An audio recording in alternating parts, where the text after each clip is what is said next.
জি 24 ঘন্টা 5 কাহিনী আমি সব্যসাচী আপনাদের সঙ্গে। প্রতিবেশী দেশ অশান্ত, আর সেই অশান্তির আঁচে এই রাজ্যও কিন্তু এবং বিশেষ করে অসম পুড়ছে, কারণ একের পর এক আনসারুল্লাহ বাংলা জঙ্গি গোষ্ঠী তাদের সমর্থক পাকড়াও হচ্ছে, তাদের সক্রিয় সদস্য পাকড়াও হচ্ছে। আর এখানেই প্রশ্ন উঠছে, এত জঙ্গি এই আনসারুল্লাহ বাংলা স্লিপার সেল এত দিন ধরে এই সব রাজ্যে এদের বারবারন্ত হলো কি করে? এদের বারবারন্ত ঠেকাতেই অসম পুলিশ শুরু করেছে বিশেষ অভিযান, এবং সেই অভিযান অপারেশন প্রঘাত। তাতে একের পর এক জঙ্গি গ্রেপ্তার, সন্দেহভাজন জঙ্গি গ্রেপ্তার। আনসারুল্লাহ বাংলার তারা সমর্থক বলে এখনো পর্যন্ত জানা গিয়েছে, এবং এই জায়গা থেকেই একাধিক প্রশ্ন উঠছে। কারণ যারা গ্রেপ্তার হয়েছে, যে 10 জন গ্রেপ্তার হয়েছে, তাদের মধ্যে 7 জনই অসমের। এই জায়গা থেকেই প্রশ্ন উঠছে, অসমে কেন এই জঙ্গি বারবারন্ত? আর অসমে যদি হয়ে থাকে, আমাদের পশ্চিমবঙ্গ আদৌ কি নিরাপদ? এই নিয়ে আজকে আলোচনা 5 কাহিনী।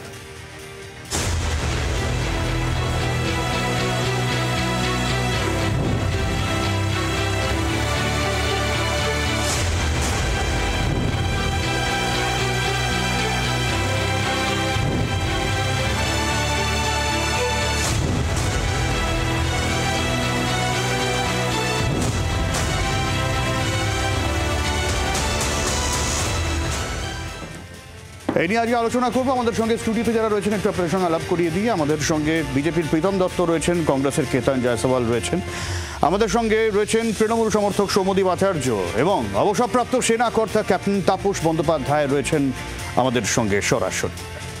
অসমে যে কথা শুরুতেই বলছিলাম, জঙ্গি বারবারন্ত কি বাড়ছে? গত কয়েকদিনে আনসারুল্লাহ বাংলার অন্তত 7 জন অসম থেকে ধরা পড়ায় সে প্রশ্ন আরও জোরদার হচ্ছে। বাংলা নিয়ে বরাবর সুর চড়ায় বিজেপি। এই জায়গায় বিজেপি শাসিত রাজ্যে একের পর এক জঙ্গি গ্রেপ্তারিতে বাড়ছে উদ্বেগ। গত 19 তারিখ অসম পুলিশের তরফে আনসারুল্লাহ বাংলার সন্দেহভাজন 8 জনকে গ্রেপ্তারের খবর জানানো হয়। এর মধ্যে সাদ রাদীব নামে একজনকে কেরালা থেকে পাকড়াও করা হয়। সে বাংলাদেশের নাগরিক বলে অসম পুলিশের দাবি। এই জঙ্গি মডিউলের বিরুদ্ধে জোরদার অভিযান অপারেশন প্রঘাতের ঘোষণা করে অসম পুলিশ। এই সাদ নভেম্বরে ভারতে আসে। অসম পশ্চিমবঙ্গ হয়ে কেরালায় যায় সে। অসম পুলিশের দাবি, অসম ও পশ্চিমবঙ্গে আনসারুল্লাহ বাংলার স্লিপার সেল রয়েছে। ভারতে আনসারুল্লাহ বাংলার স্লিপার সেলের দায়িত্বে রয়েছেন ফারহান ইসরাক। আনসারুল্লাহ বাংলা চিফ জাসিমউদ্দিন রহমানি, এবং এই ফারহান জাসিমউদ্দিন রহমানির ঘনিষ্ঠ। ফারহানের মাধ্যমেই বাংলাদেশ থেকে ভারতে আসে ধৃত এই সাদ। ফারহান ঘনিষ্ঠ নূর ইসলাম মণ্ডল ও মুজিবুর রহমানকেও গ্রেফতার করা হয়। বুধবার খবর মেলে কোকরাঝাড়ে অভিযান চালিয়ে আরও 2 জঙ্গিকে গ্রেফতার করেছে অসম পুলিশ। পাকড়াও আব্দুল জাহেদ শেখ এবং সাব্বির মির্ধা। ভয়ঙ্কর বিস্ফোরণের ছক ছিল সন্দেহভাজন জঙ্গিদের, দাবি পুলিশের। Huge amount of arms, ammunition and explosive and warlike stores have been found. The most concerning issue in this is the recovery of handmade grenade and explosives and material to create more IEDs and iron parts, which would in an IED cause maximum destruction, as well as explosives, detonators, wires, switches. It is very clear that this terror module was looking to create mass destruction in the country. এখনো পর্যন্ত পাকড়াও হওয়া আনসারুল্লাহ বাংলার 10 সন্দেহভাজন জঙ্গির মধ্যে মিনারুল শেখ ও আব্বাস আলী মুর্শিদাবাদের বাসিন্দা। বাকি 7 জন অসমের কোকরাঝাড় ও ধুবড়ির বাসিন্দা।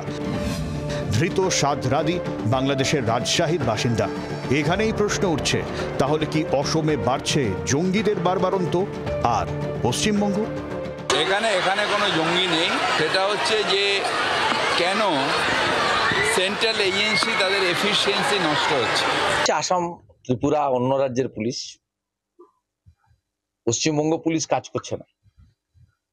এসব ঘটনার মধ্য দিয়ে এটাই প্রমাণিত হয় যে পশ্চিমবঙ্গে যে সরকার চলছে, এই সরকারটা জঙ্গিবাদ, মৌলবাদ ও জিহাদিদেরকে প্রোটেকশন দিচ্ছে। ত্রিপুরায় বিজেপি ত্রিপুরা বাংলাদেশ থেকে ত্রিপুরায় ঢুকেছিল, এজেন্ট দালাল ধরা পড়ছে, কারা ঢোকাচ্ছে, কারা ডকুমেন্ট করে দিচ্ছে। এবার ত্রিপুরায় বসে ট্রেনে করে কলকাতা আসার প্ল্যান করেছিল, স্টেশন থেকে ধরা পড়ছে। বুঝুন, এবার কলকাতায় এলে আপনারা বলবেন বাংলায় কেন? রাজনৈতিক তরজা চলছে, বিপদে পড়ছে দেশ, দেশের সীমান্ত। অনুপ্রবেশের এই দায় কার? প্রশ্ন উঠছে। ব্যুরো রিপোর্ট, জি24 ঘন্টা। সরাসরি প্রীতমের কাছে আসবো। প্রীতম, দায় কার? দায় তো প্রত্যেকটা ভারতবর্ষে নিতে হবে। তার কারণ হচ্ছে দেখা যাচ্ছে আসাম বলুন, বাংলা বলুন, যেখানেই বলুন, যারা এই জঙ্গিদেরকে প্রশ্রয় দিচ্ছে এবং যারা আশ্রয় দিচ্ছে তাদের দায় সবার আগে নিতে হবে। দেখুন আজকে এই অপারেশন প্রঘাত, মানে শহরে চুরি হচ্ছে, সব নাগরিক দায় নেবে? আসামে আজকে যেই নাগরিকরা শুধু কিছু টাকার বিনিময়ে এই দালালদের কথা বললেন, তারা তো নাগরিক, তারা তো ভারতবাসী।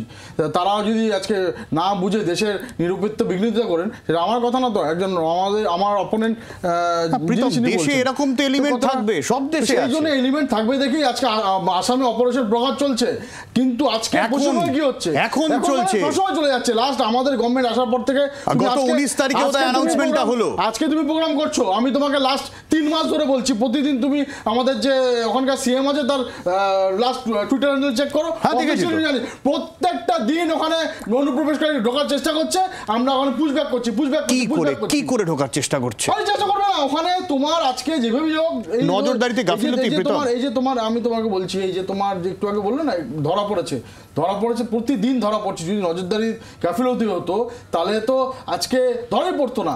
আজকে একটা ধরা পড়ছে, কত ধরা পড়ছে না প্রীতম? একদম, আমরা তো বলছি, তার জন্য আশঙ্কা প্রকাশ করছি। কিন্তু তুমি বলো যে আজকে পশ্চিমবঙ্গ, আসাম, ত্রিপুরা আমাদের টোটাল 4000 কিলোমিটার, তার মধ্যে 2200 কিলোমিটার আপনার পশ্চিমবঙ্গ পড়ে, তার মধ্যে 900 কিলোমিটার কাঁটাতার নেই। এটা নিয়ে অনেক প্রোগ্রাম করেছি। কিন্তু কথাটা হচ্ছে যে একটু অসমে পুরোটা আছে কাঁটাতার, একটু আগে ম্যাক্সিমাম 99% জায়গাতে হয়ে গেছে। তারপরেও এত অনুপ্রবেশ। বলতে দাও, তুমি এই কাঁটাতারের পরেও ফার্স্ট তোমার যদি বাউন্ডারি না থাকে, তুমি যদি আনম্যান্ড ওখানে থাকে, তাহলেই তোমার প্রবণতা প্রচুর বেড়ে যায়। যেই প্রবণতা আজকে পশ্চিমবঙ্গে বেড়েছে, যেহেতু পশ্চিমবঙ্গে আজকে দেখো না, ববি একদম বলছে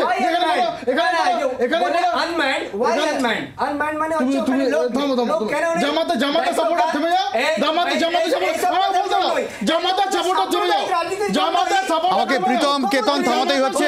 সাংবাদিকদের মুখোমুখি মমতা বন্দ্যোপাধ্যায়, সরাসরি চোখ রাখবো। হ্যাপি নিউ ইয়ার জানাচ্ছি।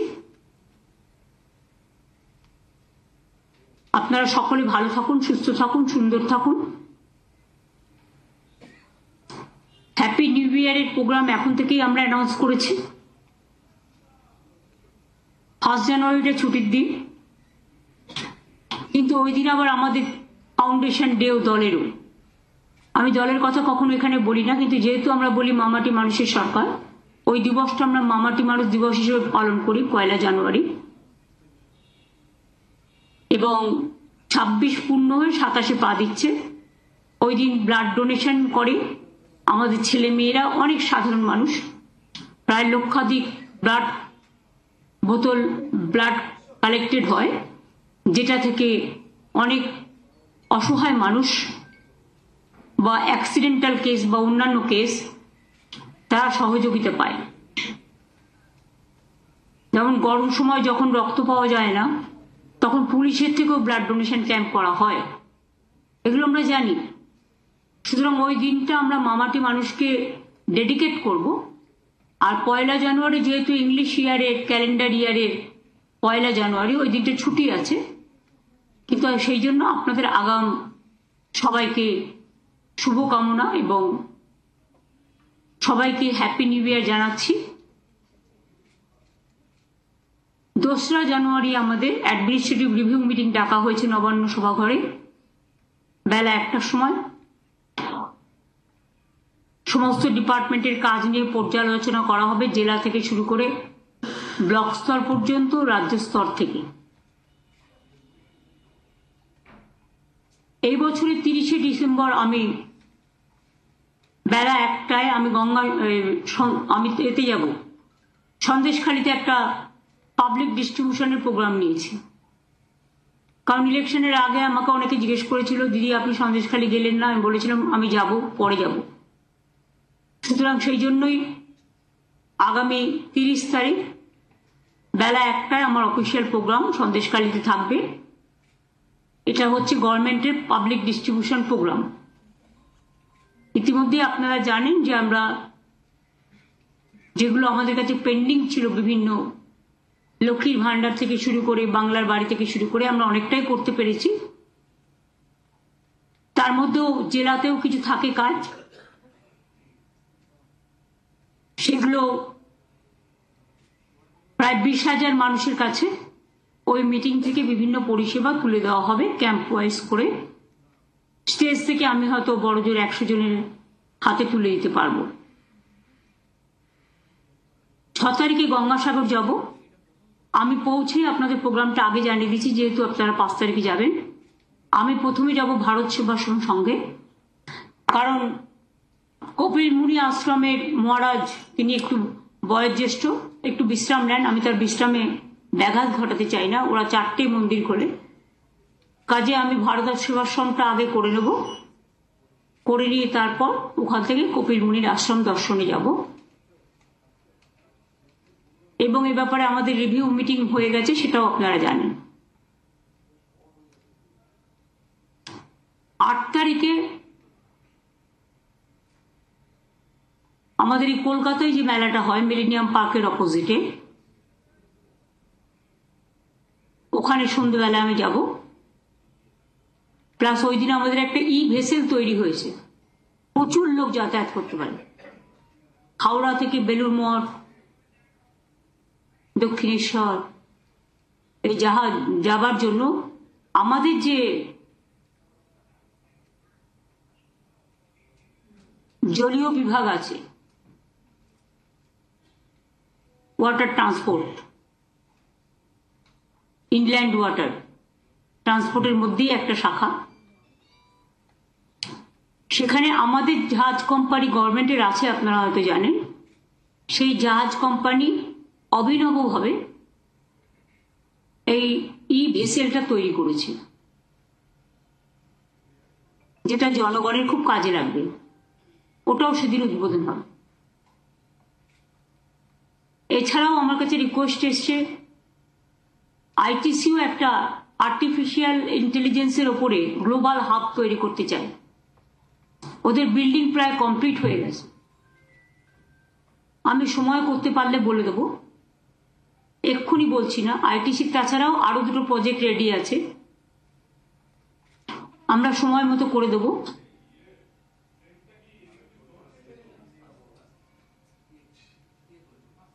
এছাড়াও আপনারা তো জানেন 13 তারিখ থেকে সবাই চলে যাবে গঙ্গাসাগর মেলার জন্য, কারণ 14-15 যে পুণ্য স্নান আছে তার ডিটেলস তো আপনাদের সাথে আমি আলোচনা করে নিয়েছি আগে, এগুলো অলরেডি বলাও হয়েছে। সুতরাং এই ইনফরমেশনগুলো আপনাদের পাঠান করলাম।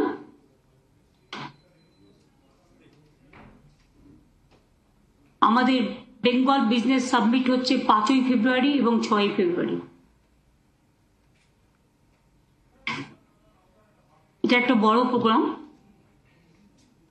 ইন দ্য মিন টাইম যদি মা কালীবাড়ি মন্দিরের যে স্কাই ওয়াকটা হচ্ছে যদি কমপ্লিট হয়ে যায়, তাহলে ফেব্রুয়ারি প্রথম উইকেই আমরা চেষ্টা করব সেটাকেও উদ্বোধন করে দেওয়ার। আর জগন্নাথ ধাম তো আপনাদের আমি ডেট জানিয়ে দিয়েছি, 29 তারিখে পুজো হবে, শুরু হবে, উদ্বোধন হবে 30 তারিখে। আপনারা যারা যাবেন আগের থেকে কিন্তু বুকিং টুকিংগুলোর ব্যবস্থা করতে হবে। পিকেশিদাকেও বলবো দেখে রাখতে, কারণ সে সময় হয়তো বুকিং নাও পেতে পারেন, এতটা রাশ থাকবে আমার যতদূর ধারণা। ভালো হোক, যত ভালো হবে তত ভালো। এছাড়াও জানুয়ারি মাসে 28 তারিখে সম্ভবত বই মেলা আছে, কলকাতা ইন্টারন্যাশনাল বুক ফেয়ার। নানা রকম মেলা গ্রামে গঞ্জে চলছে। পৌষ মেলা থেকে বিভিন্ন জেলায় বই মেলা, সরস মেলা থেকে শুরু করে সেলফ হেল্প গ্রুপের নানা রকম মেলা, কৃষি মেলা, পিঠে পুলির মেলা, নানা রকম মেলা। দুর্গাপুজোকে কেন্দ্র করে যেমন একটা বড় মানুষের ইনকাম জেনারেশন হয়, তেমনি মনে রাখবেন এই বড়দিন থেকে শুরু করে জানুয়ারি মাসটা পুরো নানা রকম মেলা হয়। এতে প্রচুর মানুষ কেনাকাটা করে, গ্রামের যারা আর্টিজেন্স, সেলফ হেল্প গ্রুপ, তারা যে সমস্ত হাতে জিনিস তৈরি করে, মেশিন দিয়ে করে, সেগুলো তারা ভালো করে তাদের ইনকাম জেনারেশন হয়। এটা একটা সুবিধে। আমাদের সব উৎসবেই যখন ঈদ হয়, আপনারা জানেন ফলমূল বিক্রি, কেনাবাটা বেড়ে যায়। তার কারণ সেই সময়টা রমজান মাস চলে। প্রত্যেকটা উৎসবকে কেন্দ্র করেই আমাদের কিছু না কিছু ব্যবসাও বৃদ্ধি হয়, যেগুলো দেখতে ছোট মনে হবে, কিন্তু মনে রাখবেন একটা দোকানদারের ইনকামও কিন্তু বড়। দোকানদাররাই কিন্তু পিলার অব দ্য ইকোনমি, কারণ সেখানে কিন্তু খুচরো বাজার থেকে শুরু করে যে দোকানদার, বড় বাজারে যেমন আছে, ছোট বাজারও আছে। আজও পাড়ায় পাড়ায় মুদির দোকানগুলো আছে, মিষ্টির দোকানগুলো আছে, অন্যান্য দোকান হচ্ছে। সুতরাং এটা কিন্তু বাড়ছে। এগুলো বলা। আর মিষ্টি হাব, যেটা আমরা মিষ্টি, আপনারা জানেন একটা মিষ্টি ব্যবসায়ীদের জন্য একটা প্রোগ্রাম হয়েছিল, আমি নিজে গিয়ে উদ্বোধন করে দিয়েছিলাম। এবার তারা করছে দীঘায় 7, 8, 9 সম্ভবত জানুয়ারিতে। আমি ওখানে ডক্টর মানস ভূঁইয়া, অখিল গিরি ওদের যেতে বলেছি।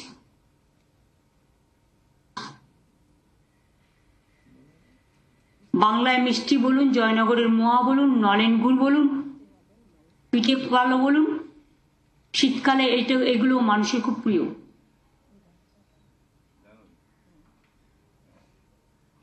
এছাড়াও আজকে ক্যাবিনেটে কয়েকটা আমরা ইন প্রিন্সিপাল ডিসিশন নিয়েছি। আলিপুর চিড়িয়াখানার ঠিক অপোজিটে, আগে আপনারা দেখতেন আলিপুর চিড়িয়াখানায় মাত্র একটা দরজা ছিল বেরোবার, একটা ঢোকার, কিন্তু আমাদের সরকার আসার পরে প্রায় 12টা আমরা গেট করে দিয়েছি, ঢোকার বেরোবার। তারপরে ওখানে একটা রোডওয়ে ব্রিজ যেটা বলা হয়, সেটাও করে দেওয়া হয়েছে। এবং কালকে প্রায় লক্ষাধিকের ওপর মানুষ চিড়িয়াখানায় এসেছিলেন। আজকেও আমি যখন বাড়ি থেকে আসছিলাম দেখলাম প্রচন্ড ভিড়। সব জায়গাতেই মানুষ যান, কারণ বাংলার মানুষরা একটু ভ্রমণ ভালোবাসেন, বাচ্চাদের নিয়ে একটু বেড়াতে যাওয়া, দেখতে যাওয়া, এটা পছন্দ করেন।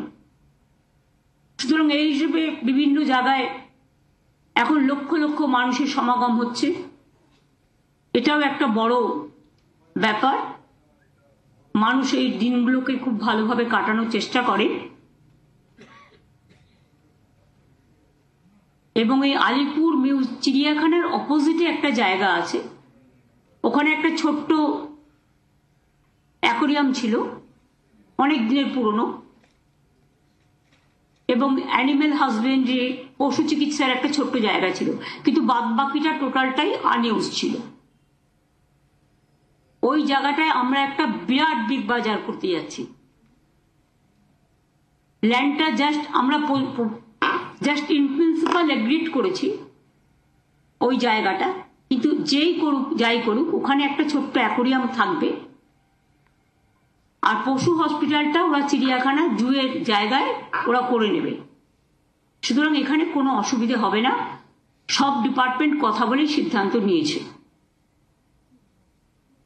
2 হচ্ছে, আপনারা অনেকেই জানেন না, আলিপুর মিউজিয়ামের অপোজিটে একটা জায়গা ছিল, সেখানে একটা বিরাট কাঠামো তৈরি হচ্ছে, যেটা লেদারের ব্যাগ, আমাদের সব লেদার ইন্ডাস্ট্রি তো বিরাট, 5 লক্ষ লোক কাজ করে, এবং সারা ভারতবর্ষে যত লেদার হাব সব কিন্তু এখানে এসে গেছেন। ফলে আমাদের লোকেরাই কিন্তু সমস্ত ব্যাগ থেকে শুরু করে, জুতো থেকে শুরু করে, চামড়ার বিভিন্ন দেশে এক্সপোর্ট করে। কিন্তু এটা তো বাংলার অনেক মানুষ পায় না হাতের কাছে, তাদের নানা রকম ব্র্যান্ডে কিনতে হয়। সেই জন্য আমরা মেয়েরা যাতে ব্যাগ পায়, ছেলেরা ব্যাগ পায়, জুতো পায়, ওই আলিপুর মিউজিয়ামের অপোজিটে যে কাঠামোটা, যে বিল্ডিংটা তৈরি হচ্ছে, ওটা আমরা অর্ধেক দেবো লেদারের জিনিস বিক্রি করার জন্য। ঘরের সামনে মানুষ পেয়ে যাবেন, মেয়েরা খুশি হবেন, ছেলেরাও খুশি হবেন। মেয়েদেরও যেমন চামড়ার জিনিস কাজে লাগে, ছেলেদেরও লাগে। আর অর্ধেকটা আমরা করব বাংলার শাড়ি, অর্থাৎ তাঁতিদের তৈরি। সব জেলা থেকেই কিছু না কিছু আসবে, যা ঘরের কাছে মানুষ পেয়ে যাবেন। সেটাও হচ্ছে।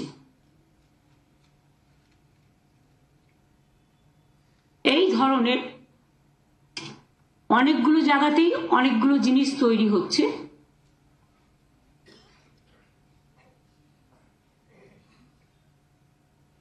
এগুলো বাংলার অর্থনীতিকে যেমন বৃদ্ধি করবে, এমপ্লয়মেন্ট জেনারেশন করবে,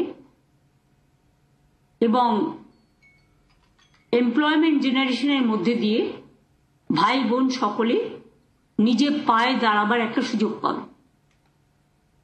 এবং তাছাড়াও আমাদের কলকাতাকে বাদ দিয়ে, ধরুন এখানে শপিং মল, বিগ বাজার সবই আছে, অন্যান্য যে জেলাগুলো আছে সব জেলার হেডকোয়ার্টারে একটা করে বড় বিগ বাজার বা শপিং মল ওই টাইপের আমরা করার চেষ্টা করছি। জমিটা আমাদের, কিন্তু টেন্ডার করা হবে, ফ্রাঞ্চাইজি করে করা হবে। জমিটা আমরা ফিতে দেবো, 1 একর করে জমি আমরা ফিতে দেবো। যিনি করবেন, আমাদের টার্গেটটা হচ্ছে 2টো ফুল ফ্লোর সেলফ হেল্প গ্রুপকে দিতে হবে। যে জেলায় লোকাল সেলফ হেল্প গ্রুপ তারা বিভিন্ন জিনিস উৎপাদন করেন, কিন্তু তারা মেলা টেলা ছাড়া সারা বছর বিক্রি করার জায়গা পান না, তাদের কথা ভেবে এটা করা হচ্ছে। অর্থাৎ 2টো ফ্লোর থাকবে সেলফ হেল্প গ্রুপে বা আর্টিজানদের জন্য জিনিসপত্র বিক্রি করার জন্য। বাদ বাকি যে জায়গাটা হবে সেটা 2টো ফ্লোর হতে পারে, 3টে ফ্লোর হতে পারে। নিচে কার পার্কিং থাকবে, ওপরে একটা সিনেমা হলের ব্যবস্থা থাকবে, কারণ অনেকেই জেলায় সিনেমা দেখতে ভালোবাসে কিন্তু তাদের হল নেই। এতে আমাদের টলিউডও অনেকটা উপকৃত হবে, শিল্পীরাও হবে। তাতে একটা কমিউনিটি হলও থাকবে, চা কফি রেস্টুরেন্টের মতোই সেগুলোও থাকবে। প্লাস তারা যে বিজনেস করতে চায় সেটা তারা করতে পারে,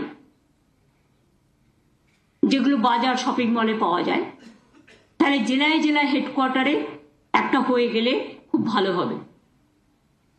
কারণ আমি এই শিক্ষাগুলো বাচ্চাদের থেকে নিই, পথ চলতে চলতে। আমার মনে আছে আমি একদিন বাঁকুড়া টাউন দিয়ে আসছিলাম, একটি ছেলে দৌড়তে দৌড়তে আমার কাছে এলো, আমার হাতে একটা কাগজ দিল। আমি কাগজটা পড়ে দেখলাম তাতে লেখা আছে, দিদি আমাদের এখানে একটা শপিং মল হবে না? তখন থেকে এটা আমার মাথায় কাজ করছে। তাই জমি আমাদের অলরেডি সিলেক্টেড হয়ে গেছে। এখন যারা করবেন তাদের জন্য বাদবাকি আইনত প্রসেস মেনেই করা হবে, যাতে জেলাতেও ইনকাম এবং মানুষের বিভিন্ন জায়গায় যাবার একটা সুযোগ ঘটে। কারণ প্রত্যেকটা জেলায় মনে রাখবেন তার নিজস্ব ভান্ডারে সমৃদ্ধ, নিজস্বতায় সমৃদ্ধ। এই যে বিষ্ণুপুরে যে গানের মেলা হয়, বিষ্ণুপুরে যে উৎসব হয়, ইন্দ্রনীলকে পাঠিয়েছিলাম এবার ট্যুরিজম ডেভেলপমেন্ট মিনিস্টার। একদিকে পৌষ মেলা হচ্ছে, দেখুন তো কত লোক যাচ্ছে, প্রচুর মানুষ কেনাকাটা করে, টুরিস্টরা যায়। দার্জিলিংয়ে গিয়ে দেখুন জায়গা পাবেন না, কালিম্পংও তাই, কার্শিয়াংও তাই, মিরিকও তাই, জঙ্গলেও তাই। জঙ্গল, পাহাড়, নদী, এটা নিয়ে কিন্তু বাংলা, সবটাই আমাদের বাংলায় আছে। কাজেই আমি সবাইকে বলবো, শীতকাল, রাস্তায় একটু কুয়াশা থাকে, কুয়াশার সময় নাইট ট্রাভেলটা এড়িয়ে যাওয়া ভালো। অনেক সময় ড্রাইভাররা ঘুমিয়ে পড়ে, অনেক সময় আবার কুয়াশায় রাস্তা দেখা যায় না, ফলে অ্যাক্সিডেন্টের রেটটা বেড়ে যায় এই সময়টা। আমরা তো সেফ ড্রাইভ করবো, পুলিশেরও যেমন একটা দায়িত্ব আছে, সাধারণ মানুষকেও বলবো গভীর কুয়াশা থাকলে যখন থেকে কুয়াশা পড়বে, এবং সকালবেলাও কুয়াশাটা থাকে ভোরবেলা 5টা অবধি, সুতরাং কুয়াশার টাইমটা একটু বেটার। সাবধানে গাড়ি চালানো, যাদের খুব এমার্জেন্সি তাদের তো চালাতেই হবে, কিন্তু সাবধানে, খুব আস্তে আস্তে, স্পিড মেনটেন করে, যাতে কোনো অসুবিধে না হয়, কেউ কোনো বিপদে না পড়ে। কারণ যেই বিপদে পড়ুক না কেন, বিপদটা কিন্তু আমাদের সকলের গায়ে লাগে। আর একটা কথা আমি বলবো, এই শীতকালটায় আগুন পোয়াতে গিয়ে কিন্তু অনেক জায়গায় আগুন লেগে যায়। এটা যে ইচ্ছাকৃত সেটা আমি বলবো না, কিন্তু যারা বিভিন্ন বস্তিতে থাকেন, বিভিন্ন এলাকায় থাকেন,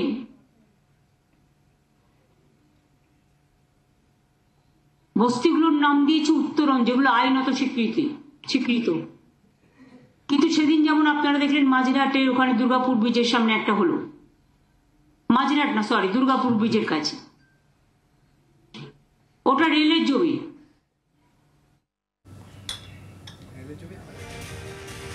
সময়টা বিরতি, ফিরে আসি বিরতির পর, সঙ্গে থাকুন।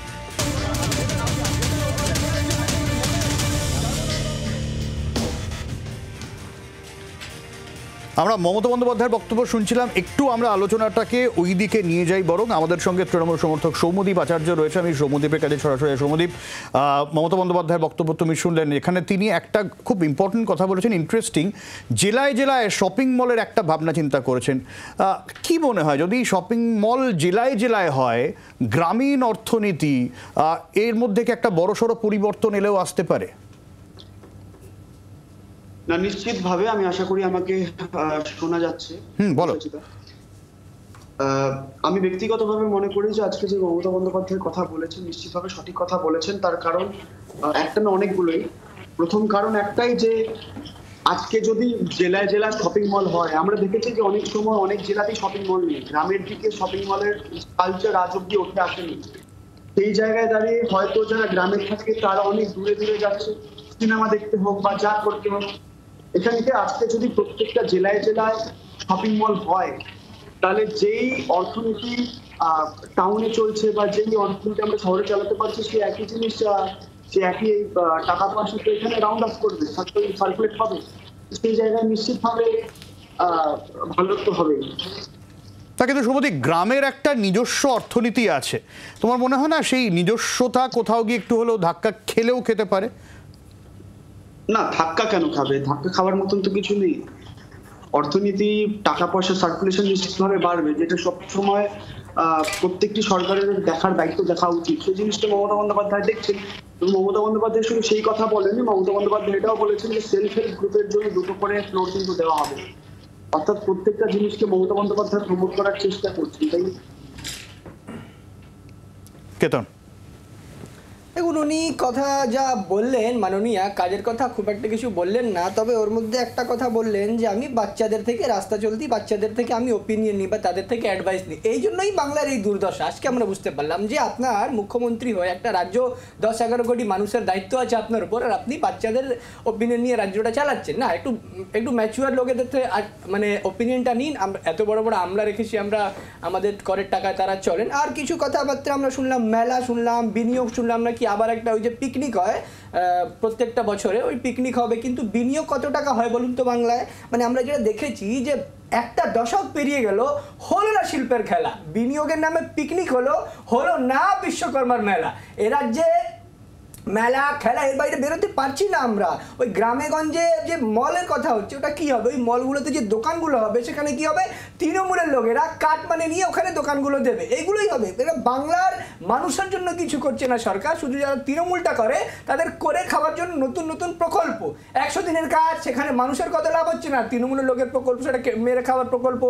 এই আবাস যোজনা, ওখানে মানুষের কত লাভ হচ্ছে না, ওপর থেকে সরকার টাকা দিচ্ছে, নিচে থেকে একটা লিকেজের ব্যবস্থা বানিয়ে দিচ্ছে তৃণমূল লোকেরা যাতে করে খেতে পারে। এটাই মাননীয় তারাই তো দলটা চালাচ্ছে, তারাই তো ব্যালটগুলো গিলে কোনো রকম তৃণমূলকে তারা জেতায় ভোটগুলোতে, তাই তাদের জন্য করে খাওয়ার ব্যবস্থা সবসময় মাননীয় করে থাকেন এই বড়দিন নতুন বছর। না মানে কেতন, তোমার মতে গ্রামীণ অর্থনীতি নয়, মানে তৃণমূলের অভ্যন্তরীণ অর্থনীতি চাঙ্গা করার জন্য? না, গ্রামীণ অর্থনীতিতে আমাদের অবশ্যই যারা কৃষক আছে। আচ্ছা, আমি একটু সৌম্যদেবের কাছ থেকে রিয়াকশন নিন, উত্তরটা নিন সৌম্যদেব।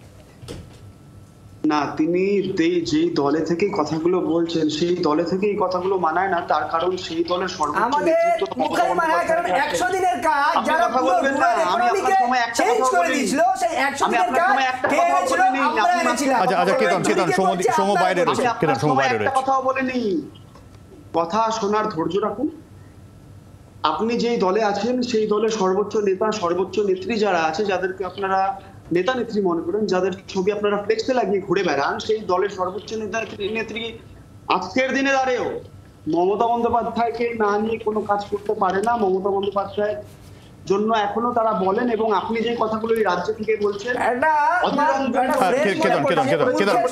আমি আসবো কেতন, সৌম্য বাইরে রয়েছে, প্লিজ আমি আসবো। প্যারাডাইস, মূর্খের স্বর্গ, আপনার ঠিকানা এখন বর্তমানে ওটাই। কেতন প্লিজ, সৌম্য। আমি মূর্খের স্বর্গে আছি, ভালো কথা। আপনারা মূর্খের স্বর্গে ছিলেন বলে সিপিএম এর আগে আপনারা ক্ষমতা ছিলেন, তারপরে এই বাংলার ক্ষমতা আসতে পারেননি। 2021 সালে এমন একটা দলের সাথে আপনারা জোট করলেন, এবং এমন একটা দলকে জোট নিয়ে করলেন। আমি তোমাকে আসবো, আপনাদের মুখে এই কথাগুলো আজকের দিনে দাঁড়িয়ে আর মানায় না। আচ্ছা প্রীতমের কাছে আসবো। না দেখুন, আজকে মমতা ব্যানার্জিতে এরকম কথা আমরা লাস্ট 12-13 বছর ধরে শুনে যাচ্ছি। আজকে যেই গ্রোথ রেট আজকে সারা পশ্চিমবঙ্গে একটা সময় ছিল, সেটা এর আগে কেতনদের যে সাথে সহযোগী সিপিএম কোথায় নিয়ে গেছে, আর তারপর মমতা ব্যানার্জি এসে কোথায় নিয়ে যাচ্ছেন। আজকে দেখুন, এই অর্থনীতিটা অত ইজি ব্যাপার না যে বাজারে আপনি একটা মল খুলে দিন অর্থনীতি চাঙ্গা হয়ে গেল। It's not like that. আজকে দেখুন তো, এই যে প্রত্যেক জায়গায় তো একটা করে কৃষক বাজার নাকি এই মমতা ব্যানার্জি করেছেন। অনেক বাজারে এখন গরু ছাগল ঘুরে বেড়ায়, কোনো কৃষিজাত পণ্য বিক্রি হয় না। তো সুতরাং আপনি আজকে যেখানে আশেপাশের রাজ্যে আপনার ভারী শিল্প হচ্ছে, আজকে আসামে, একটু আগে আসাম নিয়ে কথা হচ্ছিল, ওখানে 22,000 কোটি টাকার আপনার সেমিকন্ডাক্টর শিল্প টাটা তৈরি করছে। না কত হওয়ার কথা, আর মানে মুখে বলা এবং সেটা ফিতে কাটা, সেটার মধ্যে ডিফারেন্স আছে। তো সেখানে আজকে আসামে সেটা অলরেডি স্টার্ট হয়ে গেছে, প্রোগ্রাম শুরু হয়ে গেছে। তো ওখানে আজকে সেরকম ডেভেলপমেন্ট বা সেরকম ইনভেস্টমেন্ট বাংলায় কোথায়? তার কারণ হচ্ছে আজকে আমরা দেখেছি যে ভুল নীতির কারণে আজকে সিঙ্গুরের মতো জায়গায় এরকম অনেক জায়গা আছে যেখানে আজকে ওই গরু ছাগল ঘুরে বেড়ায়, ওখানে এরকম কোনো ইন্ডাস্ট্রি নেই, কিছু নেই। একটা ইন্ডাস্ট্রি এসেছিলো, আপনি টাটাকে লাল কার্পেটের জায়গায় লাল কাটার তার দিয়ে বার করে দিলেন। এই যে এইগুলো যতদিন না বাংলায় ওনার জমিনতি উনি ঠিক করতে পারছেন, ততদিন কোনো ভারী শিল্প আসবে না। ভারী শিল্প যদি না আসে, এই সার্ভিস ইন্ডাস্ট্রি দিয়ে কতটা আপনার ইকোনমিক ডেভেলপমেন্ট হয় সেটা আমার রাজনৈতিক ছাত্র হিসাবে আমরা কোথাও দেখিনি। তার কারণ হচ্ছে আপনি যখন একটা রাজ্যের ইকোনমিক ডেভেলপমেন্ট করতে যাইবেন, আজকে হাজার হাজার লক্ষ লক্ষ ছেলে এখান থেকে পড়াশুনো করে আপনার বাইরে চলে যায়, তার কারণ হচ্ছে এখানে চাকরি নেই, তার কারণে ইন্ডাস্ট্রি নেই। এই ইন্ডাস্ট্রিটা কিন্তু শুধু সার্ভিস ইন্ডাস্ট্রি করলে হবে না, সেটা মমতা ব্যানার্জি বুঝতে হবে, উনি করছেন, সেটা করতে পারেন। কিন্তু প্রীতম এটাও তো ঠিক প্রীতম, এই যে তুমি হেভি ইন্ডাস্ট্রির কথা বলছো, আমরা বাম আমল থেকেই দেখেছি সেই ইন্ডাস্ট্রির আস্তে আস্তে একেবারে নড়বড়ে দশা। আমি তো তোমাকে এই জায়গা থেকে তো কলকাতা সার্ভিস ইন্ডাস্ট্রির দিকেই বেশি ঝুঁকে ছিল এখনো পর্যন্ত, সেটাই কিন্তু কলকাতা একটা বড়সড় ইকোনমির পার্ট। তুমি যদি আজকে ওয়েজেস দেখতে যাও না, যেই কাজটা এই সার্ভিস ইন্ডাস্ট্রিতে আমাদের ছেলেমেয়েরা করে, সেই কাজটা অন্যান্য রাজ্যে ওই কাজটাই করে, অনেক বেশি টাকা ইনকাম করে। তার কারণ হচ্ছে আমাদের অর্থনীতিটা একদম পড়ে গেছে, এটা একদম লো কস্ট লেবারের রাজ্যে পরিণত হয়েছে। এখান থেকে যেমন প্রবাসী বিভিন্ন জায়গায় চলে যাচ্ছে না কাজ করার জন্য, ওইরকম এখানে যে কাজটা 10,000 টাকা হয়, সেম কাজটা হয়তো বোম্বেতে সেটা আর ডবল দামে হয়। তো সুতরাং ইকোনমিটা ওই বাজার একটা করে মার্কেটিংয়ের জন্য ওখানে একটা শপিং মল করে দিলাম এবং সেটা করে দিলাম, সেটাতে হবে, কিছু লোকের ইনকাম হবে। এবং সেটা কেতন বলছিল, ঠিক বলছিল, যেটা একদম প্রত্যেকটা জায়গায় আমরা দেখেছি। ওই যে বলছেন না যে এত একর জমি একদম ফ্রিতে আমরা দেবো, আমি তো তোমাকে দায়িত্ব নিয়ে বলছি যে অলরেডি সেট আপ হয়ে গেছে, কারা টাকা নেবে, কারা টাকা দেবে, কারা টাকা ইনভেস্ট করবে, কাটমানি তুলবে, সব ডান। তো সুতরাং নাম কোয়াস থেকে টেন্ডার করবে, কিন্তু আজকে দেখে নাও তোমার প্রত্যেকের জায়গায় সে অরূপ বিশ্বাসের ডিপার্টমেন্ট থেকে আমি নাম ধরে বলছি, তারা আজকে সেই কন্ট্রাক্টররা আজকে ওখানে কাজ করার পর গভর্নমেন্টের কাজ করে টাকা পান না। তো সুতরাং আজকে যদি গভর্নমেন্টে এত টাকা তাহলে তো ডিএর ব্যবস্থা করে দিত, ডিএ টাকা দিচ্ছে না। আসলে এনাদের কোনো টাকা নেই, এরা 3 লাখ কোটি টাকা টোটাল যে বাজেট, তার মধ্যে তো পুরো টাকা উনি হিসাব দিয়ে দিয়েছেন। তারপরে এই টাকাটার সংস্থান করতে আসবে, এই টাকা সংস্থান বাজেটে আছে? লাস্ট যে আপনার বাজেটটা গেল সেখানে কি এই শপিং মলের সংস্থানটা আছে? তার কারণ হচ্ছে এখন সামনে ইলেকশন আসছে, ওনাকে বড় বড় কথা বলতে হবে, বলে কয়েকটা ওই ঘাস টাস কেটে ওখানে লাগিয়ে দিতে হবে যে হচ্ছে, এই হচ্ছে দেখিয়ে উনি মিথ্যা স্বপ্ন দেখিয়ে শুধু ভোটের রাজনীতি মমতা ব্যানার্জি এটা খুব ভালো পারেন, ভালো মমতা ব্যানার্জি করেন। এই একটু আগে দেখছিলেন না, তুমি বলছিলে হয়তো, আমি ওনার প্রোগ্রাম তোমাদের এই প্রোগ্রামে দেখছিলাম, এখন ওনার হঠাৎ আবার সন্দেশখালী যাওয়ার কথা মনে পড়েছে। আমি আসবো সন্দেশখালী, আসবো প্রীতম, আমি সন্দেশখালী আসবো, আমি একটু সৌম্যদীপের কাছে আসবো। সৌম্যদীপ, প্রীতমদার প্রথম কথার আমি উত্তর দিয়ে নেই, আমি লিখে রেখেছিলাম যে ভারতবাসীকে দায়িত্ব নিতে হবে যদি জঙ্গি বা অনুপ্রবেশকারীরা ঢোকে। আচ্ছা প্রীতমদা, সত্যি তোমার বাড়িতে যদি চুরি হয় তোমার পাড়ার লোকজন সেই দায়িত্ব নেবে? এই কথাটার উত্তর দেবে? আজকে তুমি আসামের সৌম্যদীপ, আমরা ওই ইস্যু থেকে সরে এসেছি মমতা বন্দ্যোপাধ্যায়ের বক্তব্যের পরে। ঠিক আছে, না আজকে আসামের উদাহরণ দিচ্ছে না, শুধু দাদা সরে আসলে তো হবে না, বলতে তো হবে। ও তৃণমূল যা বলবে শুনতে হবে, সিন্ডিকেট আছে, শাসক দল, নাহলে ধমকাবে, সরে আসলে হবে না। উফ, তুমি তাহলে উত্তর দেবে, প্রশ্নের উত্তর দেবে, তোমার তো উত্তর রেডি থাকা উচিত।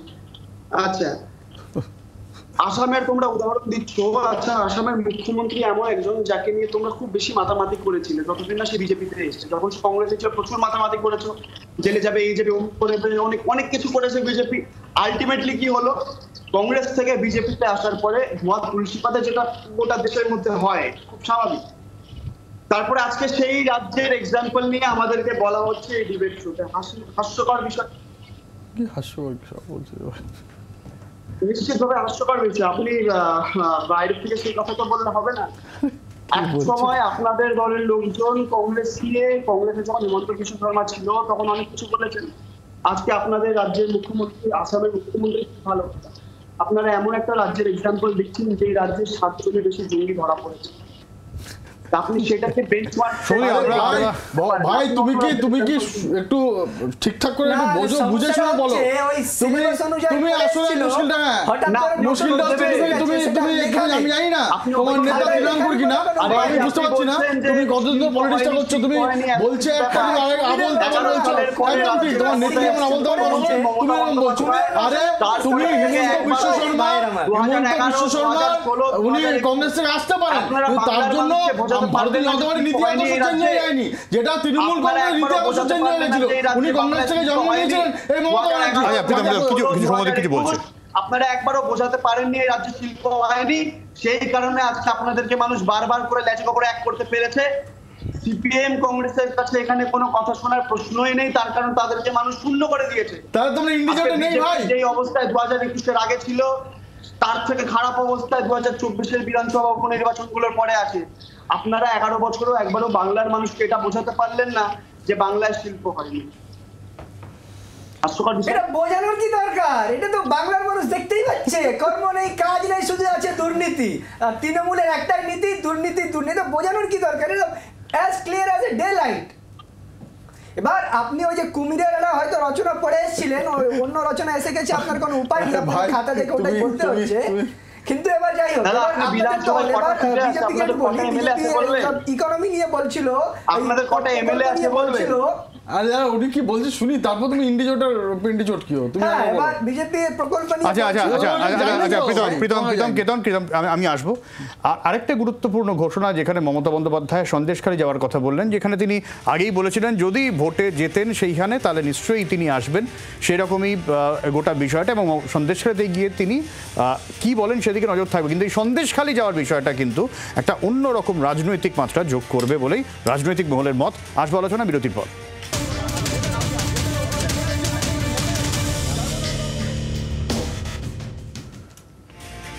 আমি প্রীতমের কাছে শুরু করব। প্রীতম, মমতা বন্দ্যোপাধ্যায় সন্দেশখালী যাচ্ছেন, আমি যদি পলিটিক্যালি দেখি সন্দেশখালী কি বিজেপির একটা বড়সড় রাজনৈতিক ব্যর্থতা রাজ্যে? কেন ব্যর্থতা? সন্দেশখালীতে আমরা জিতেছি, আসলে ব্যর্থতা মানে মুশকিলটা হচ্ছে তোমাদের মানে এই লোকসভা ভোট হলো, বিধানসভা ভোট তো হয়নি। কথাটা শোনো, ওই যে লোকসভা ভোটের যে হাইকোর্টে উপনির্বাচনও বা কি হাইকোর্টে মামলা চলছিল, হাইকোর্টে কয়েকদিন আগে জাজ কি বলেছে সেটা একটু দেখিয়ে নাও, কি করে জিতেছে সেটা প্রমাণিত কয়েকদিন পর হয়ে যাবে। উপনির্বাচনও তো তুমি বারবার আমাকে কাটছো, তুমি বলেছো আমাকে উত্তর দিতে দাও। উনি সন্দেশখালী যাচ্ছেন, এটা মমতা ব্যানার্জির লজ্জার ব্যাপার যে আজকে যে সন্দেশখালীর মা বোনেদের উনি বহিরাগত বলেছিলেন ওখানকার ওনাদের যে সম্মানের একটা ঘুমটা থাকে, একটা গায়ে কাপড় দিয়ে থাকে, বলে সেটা উঠিয়ে দেখো, তারা নাকি বহিরাগত। তারা উঠিয়ে দেখি, তারপর সেই কাপড় ছেড়ে ওনারা দেখিয়েছিলেন মুখের কাপড় সরিয়ে যে তারা বহিরাগত না, ওখানকারই লোকজন। এবং আজকে মমতা ব্যানার্জি দেখবেন, আমি তো আজকে তোমার ক্যামেরায় বলে যাচ্ছি যে যেদিন যাবেন সেদিনকে মানে কয়েক হাজার পুলিশ থাকবে, ওখানকার যে অ্যাকচুয়াল যারা স্বর তাদেরকে সামনে আসতে দেবে না। আর যেটা করবেন, উনি ওখানকার বিজেপির লোক থেকে শুরু করে যারা রাষ্ট্রপতির লোক তাদেরকে ভাঙানোর চেষ্টা করবেন ওই রোহিঙ্গাদের দিয়ে, যেই রোহিঙ্গাগুলোকে আজকে ওখানকার শাহজাহান ঢুকেছিল। শাহজাহান নিজেও অনুপ্রবেশকারী, তো সেরকম প্রচুর লোককে ঢুকিয়েছিল। তার জন্য আমরা ওখানকার মরণ লড়বো এবং ওইখানে আমরা ভোটেও জিতেছি এবং ওখানকার মানুষদের সাথে আমরা আছি।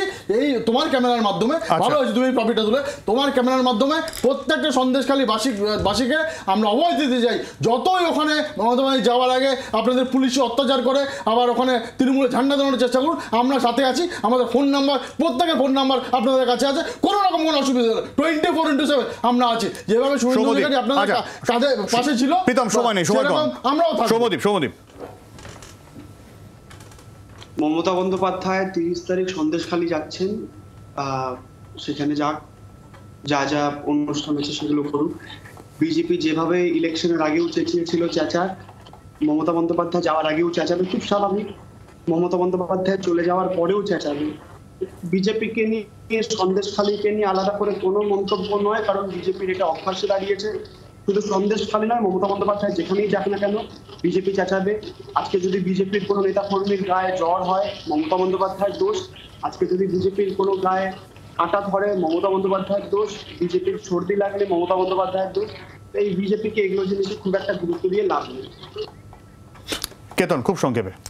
না, উনি সন্দেশখালী যাচ্ছেন, উনি রাজ্যের মুখ্যমন্ত্রী যেতেই পারেন, কিন্তু বিষয়টা হলো যে যেই সন্দেশখালীতে প্রায় 1 বছর হতে চললো তখন যাওয়াটা দরকার ছিল। তখন যদি যেতেন তাহলে আমরা বুঝতাম যে হ্যাঁ উনি একজন আয়রন লেডি বা উনি একজন যারা তৃণমূলের লোকেরা প্রজেক্ট করে আমাদের দিদি বা এরকম একটা, তখন যদি যেতেন সেই সময় যখন সন্দেশখালীর মা বোনেরা যখন চাইছিলেন, সন্দেশখালীর মা বোনেরা যখন বিচার চাইছিলেন, যখন ওই শাহজাহানের অত্যাচারে তারা নিপীড়িত ছিলেন, তখন দেওয়ার দরকার ছিল। আর উনি যে বলেছিলেন যে আমি ভোটে জিতে গেলে যাব, এটাই তো পরিচয় ওনার যে সংকীর্ণ মেন্টালিটির, যে উনি ভোটে জিতলে যাবেন নইলে যাবেন না। মানে ওনার সাথে ওই জনগণের সম্পর্ক শুধু ভোটে জেতা অবধি, ওনার সাথে বাংলার রাজ্যের মানুষের সম্পর্ক হচ্ছে ভোটে জেতা নিয়ে। উনি যা প্রজেক্ট করেন ওই ভোটে জেতা নিয়ে করেন। উনি লক্ষ্মী ভান্ডার বা অনেক প্রজেক্ট করেছেন, দেখবেন ইলেকশন আসলে সেখানে গ্রামে গঞ্জে গিয়ে তৃণমূলের লোকেরা বলে দেখো ভাই লক্ষ্মী ভান্ডার তোমার পাচ্ছ, তোমাদের নাম নিয়ে গেলাম, যদি তোমার বুথ থেকে তৃণমূল হারে তোমাদের লক্ষ্মী ভান্ডার বন্ধ করে দেবো, তোমার আওয়াজ দেবো না। অর্থাৎ এখানে যে ওয়েলফেয়ার স্টেটের কনসেপ্ট সেটা নেই, এখানে শুধু হচ্ছে ইলেকশন ওয়েলফেয়ার। তৃণমূলে কিভাবে জিতবে এই নিয়ে রাজ্য সরকার এর বেশি পাবে না। এই আমি তোমার সভ্য বলতে চাই, কয়েকদিন পর মমতা ব্যানার্জি বলবেন যে আমি রাজ্যে করেও যাবো।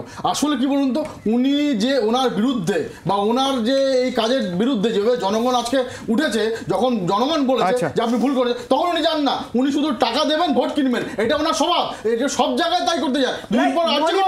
আসলে মুশকিলটা হচ্ছে আজকে মমতা ব্যানার্জির বিরুদ্ধে যেভাবে জনগণরা যেখানে দাঁড়িয়ে উঠেছে বা যেখানে আওয়াজ উঠেছে, সেখানে উনি আমার সময় একদম শেষ। 30 তারিখে মমতা বন্দ্যোপাধ্যায় সন্দেশখালীতে গিয়ে কি বলে নজর থাকবে।